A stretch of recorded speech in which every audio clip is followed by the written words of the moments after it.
Good morning. Welcome. I'm proud to begin by congratulating our students for earning, not just getting, but earning your degree.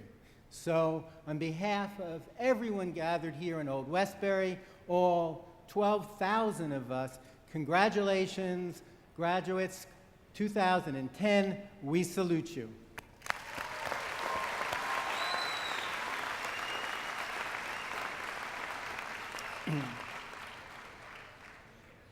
50 years ago, we commonly spoke of globalization or the information economy or multinational corporations. At that time, we rarely spoke of them. Winston Churchill, however, foresaw that, quote, "The empires of the future are the empires of the mind." He foresaw this day. Among you are many personal and NYIT success stories. Today, we graduate students from 46 states and 67 nations. Today, we celebrate the success of 4,000 graduates. 51% have earned undergraduate degrees, 49% have earned graduate, medical, professional, or postgraduate degrees. With us are students who studied at NYIT campuses in Abu Dhabi, Manhattan, Bahrain. I don't know if that was for Manhattan or Bahrain, but we'll take it. Nanjing and elsewhere in China, Old Westbury, yeah. Vancouver, and online.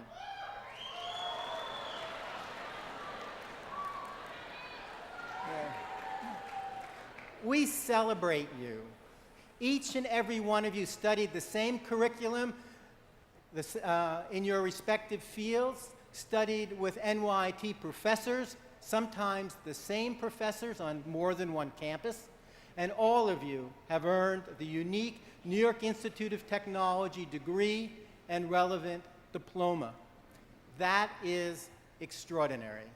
No other university around the globe can cite such a distinguished accomplishment. You are part of a global university, and you are part of a university the world needs.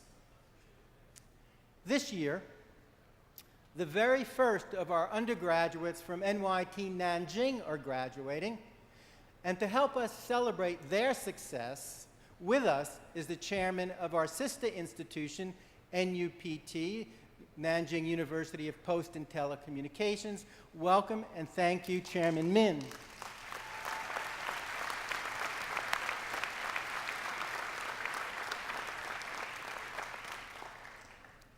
Today, you take your place of citizens of the empire of knowledge that Churchill spoke of. 4 years in college have included massive upheaval in the global economy. And now, with your new credentials, it's time to face the challenges of the world. And guess what? You really lucked out. You really lucked out. The world has never been so challenging. In the empires of the mind, your bachelor's or advanced degree will help you weather the downturns and, in fact, will pay enormous benefits, both personal and financial.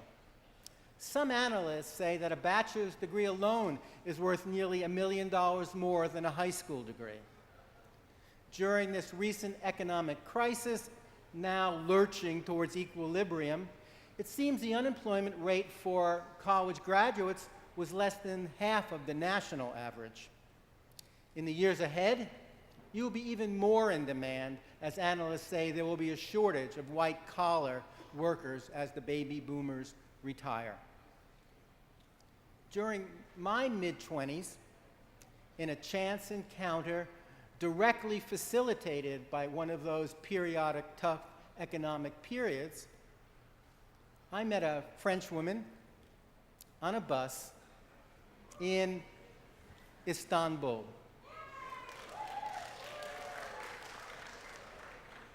She's been my wife and my life's companion ever since. Now,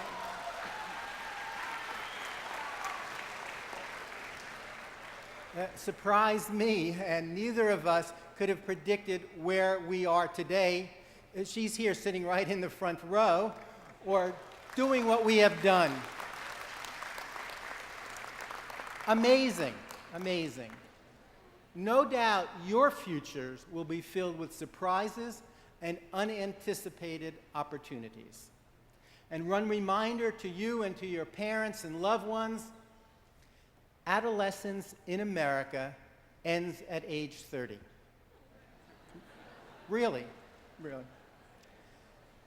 But for those parents who shifted a little uncomfortably in their seats just now, relax. Middle age today begins at 50. So 50 is the new 40, except in Beverly Hills, where, and with apologies to future plastic surgeons, they pretend 60 is the new 40. Some years ago, after Conan O'Brien graduated from Harvard, he was brought back to speak at commencement. He began by saying, quote, "The last time I was invited to Harvard, it cost me $110,000, so if you forgive me if I'm a bit suspicious." Those were Harvard dollars of 25 years ago. Right now, a lot of people in the audience, especially the medical students, are doing their own ugly math in their heads. So, besides finding a good job, starting a new business, or becoming the world's wealthiest or most unsuccessful talk show host, what else should you do with your quality and, as alluded to, expensive education? Be ready to give it away. We live in an open source world, don't we? You are and will be even richer for it, and I'm not just talking about money. In the empires of the mind, the chief currency is not cash or credit, but knowledge. What we have come to call knowledge capital. It cannot be hoarded. During the past 3 weeks, the world has added population equivalent to every person living on Manhattan Island. That's right. Since the beginning of the month, when most of you finished your last classes, 1.6 million more people joined the world than departed it. At the beginning of the 20th century, there are 1.5 billion people of all ages on Earth. Today, there are 1 billion teenagers. Now, I wonder if that means about 2 billion parents and grandparents signed up for unlimited texting. In an area of such growth, not only will you prosper, you will find purpose everywhere around you. Maybe you will find ways to create a more literate world, a cleaner environment, a smarter healthcare system. You might reshape business models that can keep pace economically and socially, or digital systems that are both more secure and more connected. Can there be any doubt that you are needed urgently? We do not live in silos. For our ideas, our inventions, our knowledge to be sustained and sustainable, they must propagate. The results can be astounding. One of the great inventors of the modern digital age is Douglas Engelbart, who had a sharp insight about the propagation of ideas decades ago when he was walking near the beach in Venice, California. That day, he spotted a bunch of skateboarders, yes, early skateboarders, doing things that he did not think seemed possible. They pumped and glided down the street, heading straight for the sidewalk curb. He found himself tensed as he watched, waiting for them to crash and go flying.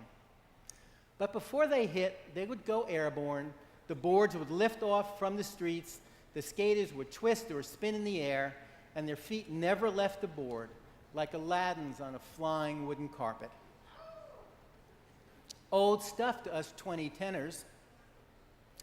Watching them, Engelbart realized that whoever invented the skateboard, the simple design of wheels fixed to the bottom of a narrow plank, could not have predicted this use. You simply could have never engineered the sequence of physical changes and reactions. If Google had invented the skateboard, it would have been known as skateboard beta, a work in progress. Among other things, Google has taught us that to empower innovation, we must become conversant with the concept of living in beta.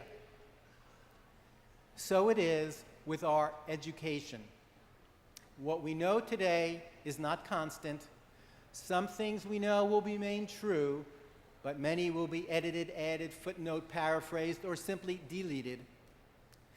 That editing will be done in collaborative hubs that span the world.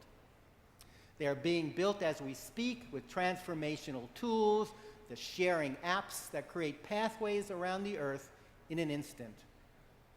We are living in a global public commons of the intellect. We at NYIT believe you are prepared to be agile and adapt to new knowledge. We have offered you courses in business administration, management, and entrepreneurship to teach you how to run things. We have offered courses in psychology, communication, education, English, and advertising to teach you how to understand things, say things, see things. We have offered you courses in architecture and engineering to help you build things. Technology, we have exposed you to many aspects of technology to help prepare you for careers and contributions in your respective fields and lives. We hope we have offered you the knowledge, too, that your greatest strengths are in the flexibility, your openness, your ability to synthesize information. As students, and in a few minutes, graduates of NYIT, you are part of a rich heritage of innovation, sustainability, and collaboration. Back in 1973, faculty and students at NYIT designed and built our first hybrid car. Think about it. At a time, a young fellow named Steve Jobs was taking a calligraphy class in Oregon. Another teenager, when Bill Gates was serving as a congressional page. Over the years, not only have our faculty and students built newer hybrid vehicles, some running around campus right now, they've also debuted a solar-powered carport on this campus. Others will surely improve on them. Think of it as freestyling with knowledge. The multiplier effect does not just apply to skateboard. Just look at our dais of forward thinkers, including our honorary degree recipients, Dr. Cooper and Ray Kurzweil. Optical scanners had been around several years when Ray Kurzweil and his associates merged the scanner with a voice synthesizer in 1976. With that, a book could be made to read itself aloud. Blind people could read anything, even if the material had not been rendered in Braille. The first Kurzweil reading machine covered a tabletop. 30 years later, its descendant, combining a digital camera as the scanner and a voice synthesizer, fits in your pocket. Ray Kurzweil climbed the ladder of ideas. Now, Doug Engelbart, who stopped to watch those skateboarders, may have more experience than anyone alive with how inventions can take off.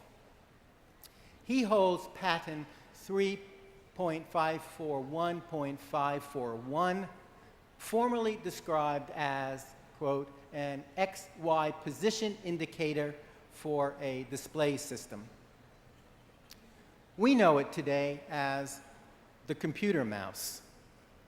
Back in the 1960s, he thought files on one computer could be linked with another. He envisioned a position indicator, alias the mouse, that would point to the linked file and open it.